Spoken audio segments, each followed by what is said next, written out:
Hey everybody, what's up and welcome back to the channel. And today it's a little windy outside, so please forgive me for the wind. I do apologize for that. It is kind of crazy windy out here. So I'm doing some night videos today instead of some shooting videos. I tried to do a shooting video yesterday and it just was terrible, so I just needed to take a break from that. You'll see that video where I talk about what happened.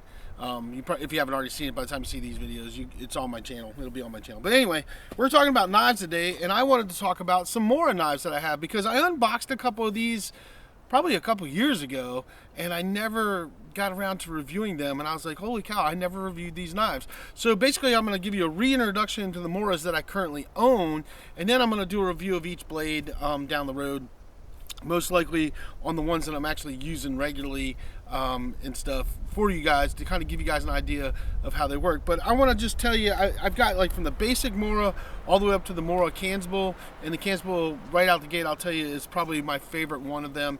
I really like it. It's similar to the Garberg. The only difference really is that the blade design in the front has changed a little bit, and the fact that it's not a full tang where the Garbergs are full tang, but the Garbergs cost a lot more. So what we're going to do is we're going to go through, we're going to start off with the basic Mora and work our ways up and just kind of show you what I started with. What made me like the Moras in the first place is where I started and then where I've ended up as far as it goes, and where I'm going to go with the Moras anyway. So bottom line is the basic Mora right here, you can pick one of these up for about 14 bucks. Sometimes you can get them up less, between 10 and this one I think you can get for about 10 or 12 dollars. This one's actually a carbon steel. It's like a pin tang or rat tang inside the handle, but it's super solid. And this one I used to carry on my utility belt for the longest time because it has a good little sheath, little clip-in sheath. I mean, you're not going to lose this thing. They lock in there really good and stuff, and it has a drainage hole, and it's just a great little blade. I'm very comfortable in the handle. The only thing I don't like about this knife, the only thing I don't like is it doesn't have a 90-degree spine, and I really like all my knives to have 90-degree spines. Not that I have anything against that, but if it's supposed to be an outdoors bushcrafty type knife, I think that anything that's that outdoorsy bushcrafty knife or camp type knife that you're trying to take out in the woods should have I just think every knife should have a 90-degree spine on. I don't care what it is. I just personally believe they all should, because it comes in handy for a lot of different things, including striking a fire steel, which this one can't do. Now this knife is so cheap that you could grind it down and do it, which a lot of people do. Doesn't take a whole lot to do that, and then you could have a nice flat 90-degree spine on there if you want to. I don't really care. It's a great little knife. I use it a lot. It's a great utility knife. This is a great one to throw in your fishing box, your tackle box, anything like that, or a backup knife if you just need a good little camp knife. And it's solid as can be. And if you guys have seen videos, people have jammed these things into trees and stood on them. So even though the tang only comes to about here on this blade, about halfway into the blade, it's still super solid and holds up really well. And Mora is very well known for their durability of their blades. So really good little blade, very budget friendly, like around 10 bucks, 10, 12 bucks I think is what this one runs.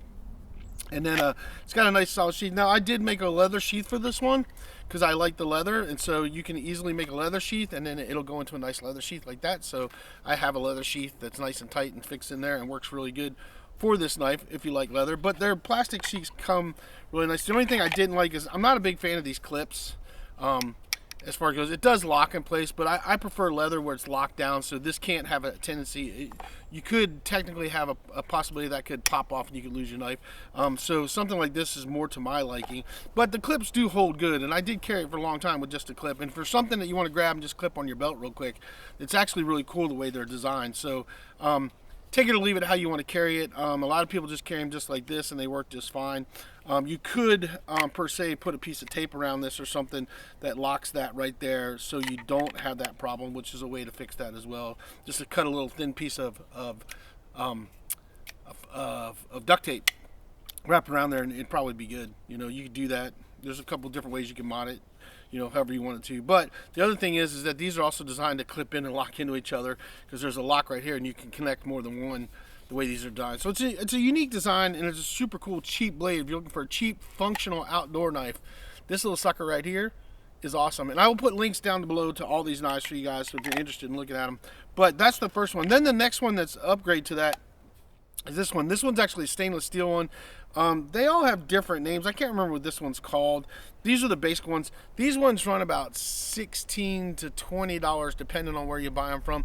Nice rubber overmold handle. Same thing. The blade only comes into here and stuff. And for me, I don't care if it's stainless or carbon. I like both types of metals, but stainless where I live in Virginia, because it's very damp here a lot and we get a lot of rain, stainless is actually better than the carbon because you don't get as much rusting. And I have no problem sharpening stainless steel even in the field, so I don't know why people are like, oh, I want carbon because it's easier to sharpen. I can sharpen my stainless steel blades just as much. I think that's a bunch of crap. You know, when people talk about that stuff, I can get an edge on this just as much for everything I need to do. But this is another great one. Same kind of sheath. You can hear it. It'll click into place really good. They lock into place really, really well, and that's the one thing that's really nice about it. You're not getting a bunch of rattle. See, you're not hearing nothing, and it's not going anywhere. They're not flying out. So they hold in there really well. That's the nice thing about these Moras. They design these sheaths very well. They're molded really well, and they clip right in, and they can lock into place. And let me see if I can do this. This has the clip lock there. So can we do this with this? I don't know, can we? This has a clip lock on it. This one doesn't fit on this one, though. Huh. So who knows? Maybe I just don't know how to do it right. I've never tried it, but that is a little clip locky thing too. So anyway, but that's your second budget friendly one right there, which is actually a pretty cool little knife. And then this is what they call the Bushcrafter. This one starts at let me see, I think I have it pulled up here just so I could tell you where this starts at. The Bushcrafter starts at for the basic one at $35.58. It costs a little more if you want the fire steel and the knife sharpener, which is actually really nice. This comes with the fire steel and the knife sharpener, which is super nice. And the Bushcrafter is actually a really nice blade. Really nice. But this is carbon steel blade, nice carbon steel blade, but it has a really great feel. Out of these three, this one has the best feel. This is a really nice knife. Still not full tang. Tang still comes back to about here somewhere in the blade, but these are super durable and super awesome. And what's really nice about this one is this one actually does strike a fire steel. So if you want to strike a fire steel, you get all kinds of sparks. So that's what's really nice about this one. I'm not going to throw it out that way because I got a lot of pine needles out there and stuff, and I don't want to light the woods on fire. But back here I got dirt. So anyway, this one will strike, got a nice 90-degree spine on it, and will strike a fire steel all day long, which is super awesome. That is a bonus for me. It also comes with the knife sharpener right here, so you can hone up your blade if you need to, if you don't have one with you. It comes with a fire steel with it, and it clips into place really nice as well. And it's a really nice all-around package setup. If I remember correctly, this one is around 50 or 60 bucks, but I will put the links down below and then you guys can see what they're. But if I remember, this one's a little more because it does have the fire steel and the knife sharpener. But if you're looking for a good solid all-in-one outdoors knife that'll get you through a whole bunch of stuff, this is a great knife. This is a great quality knife. It's very well built. It's very robust in the hand. Feels really great, and I would take this anywhere. I would trust this to go out and do a bunch of stuff. Now, I don't do batoning because I think batoning's dumb, and anybody watches my channel knows that I don't do batoning. So for me, having the half tangs and stuff like that, or the rat tail tangs, it's not a big deal because I'm not going to be bashing this through anything. I'm going to use it for what it's intended for, which is a knife. It's not an axe. It's not something for splitting wood. You know, these also do feather sticks really well, really great stuff. And when I do the reviews, I'll show you how all that works. But I just wanted to showcase a couple of these knives, or these Moras, that I do have and I do use. They do get thrown in my rotation and get thrown in bags, and this is one that I actually really like. I like the setup. It's got the clip on it as well and stuff, but this is a great one to throw in your pack to have as a backup knife or your main knife. It's a great one, and it won't break the bank, and it's really set up really well, so I like it really well. Now, my favorite one that I really like is the Mora Kanzable. I love this one. This one I've modified a little bit. I put a belt loop on here. I've run some leather through here. It's got these straps for strapping onto your gear. It has another strap over there that locks into place, but it also locks into place really well without that, so you're not going to lose it because it clicks in there. If you listen to it, it'll lock in there really nice. But the Kanzable, I really like. Super lightweight. I love the design. Now, some people don't like this design of this swedge, the way this cuts in and stuff, but I really like it. I think it's a super unique design, and it just looks really cool. And this one feels so good in hand. This one's great for doing any kind of woodworking and stuff, any kind of outdoor stuff. It's got a 90-degree spine, so you can sling some sparks really easy, just like that. It works really well with the 90-degree spine. I love this thing. You can peel skin off of wood with the 90-degree spine. You can do a lot of things with this thing, and it's just such a great feel knife, and it's so light in the hand. Same thing, the blade only comes back to about here, about halfway in the thing, but this thing is so light and so durable. I love this, and I like this knife so much that I put one of these on every pack that I have. My wife has one on her pack. My son has one in his pack. This is a go-to backup knife that I have in every bag that I have because I love this thing. And these things aren't that expensive. These things actually, if I can pull my stuff up here, let me go back here so I can tell you to my gallery. Here, the Cansbull comes in multiple setups. The basic setup without this strap setup like here is $28. For the setup that I'm running with the Molly mount, this is the Molly mount setup, that will run you $44.26. But I love the Molly mount setup. This also does come with the regular little loop that you can put on your belt. If you don't want to do this, this setup does come with the little loop that hooks on there as well, to where you can just, it's a dangler loop that you can put on there, and then you take the Molly mount off. But I keep it on the Molly mount because I like being able to take this if I need to, and I can mount it on a pack mount or anything. So I like the Molly mount. But then I added this little setup right here. If you look, there's a piece of leather through here and it goes through there, and I put a Chicago screw in there, and then there's a Chicago screw down here that holds it in place. It allows me to mount it multiple different ways. And then if you're wondering why I use the duct tape, so the problem with the Molly mount, and I discussed this before, is that the Molly mount, if it's not duct taped in, you're using these things, this little Velcro strap. Well, the Velcro's slick, and when you pull on it, it'll come out, but it slides the whole mount itself, the whole sheath will slide down, and then you have to push it back up. And I didn't like that, so I added the duct tape, which locks it into place, and then I put the straps around it, and it holds it really nice. And it's just a great setup. It's just a great setup. The nice thing about these two is they'll go in any way, left or right-handed. It just clips into place with this one. So this one, I'm a lefty, and I put it in that way. But if you're a righty, you can put it in that way, or if you're lefty, like me, you can put it in that way.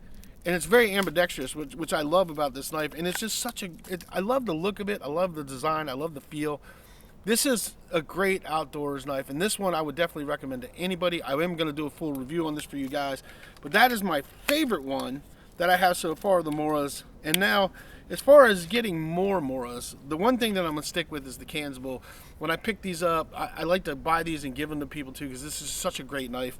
But I am going to pick up one of the Garbergs. I do like the Garbergs, but the Garbergs are like, you know, they run anywhere from $79 to $100 depending on what time of the month it is, depending on whether you want stainless steel or you want the carbon fiber one, the carbon one, carbon steel, sorry, not carbon fiber, carbon steel one. And they're more expensive, and for the price of one of those, I can buy two of these, and this thing will do everything that one will do. You know, the only difference is one's full tang, one's not. Now, I love full tang blades, don't get me wrong, but this thing is so tough and so durable that I would put it up against it any day of the week. I've seen tons of people that baton and do stuff with these things. I don't baton, so I don't have to worry about breaking my knife. I'm not going to be using it as a pry bar, so this thing is perfect for me and perfect for anybody else. And this one, if out of all these right here, if I could recommend one, it would be the Cansbull. It would be this one right here. This one right here is my favorite. I love this one, but that's my personal preference. I just love the handle, the feel, just everything about this, the way that the knife geometry, just the way it works when I'm using it. I just really like this one a lot. And it's nothing against the other ones, because the other ones are good, but this is the one. This is my favorite out of the ones that I have, these four that I have right here.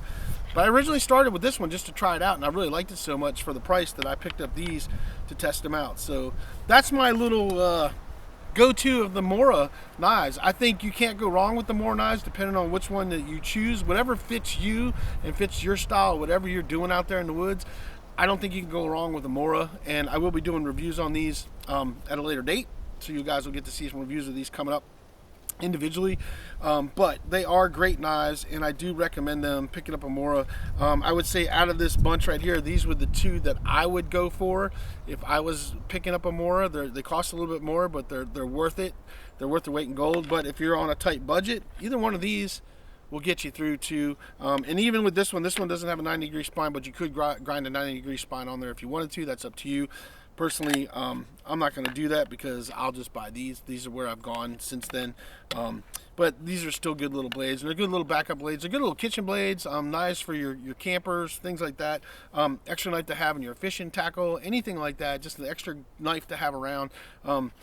they're awesome to have. So I would definitely recommend any one of these to you guys. But like I said, my two favorites are these, and my number one would be this one right here. So there you guys go. Those are my thoughts on those knives. Love to hear what you guys have to say about the Mora knives. If you own any, which one's your favorites? You know, questions, comments. I'll try to answer them to the best of my ability. And if you guys haven't seen, I do have a join feature down below here somewhere. So if you guys want to help out the channel a little more, you can click on that thing. You can do a join feature and donate a few bucks so I can buy some more knives and more stuff to review for you guys. So, and I appreciate all the support that I've already gotten. My channel wouldn't be doing what it's doing. I wouldn't be able to keep doing what I'm doing without that support, you know, and building it on YouTube. So I do really appreciate all you guys that have been there and supported, all the great comments and chats that I've had and people that I've become friends with through YouTube. Thank you very much for all that. So anyway, that's all I got for you guys. We'll see you guys on the next video.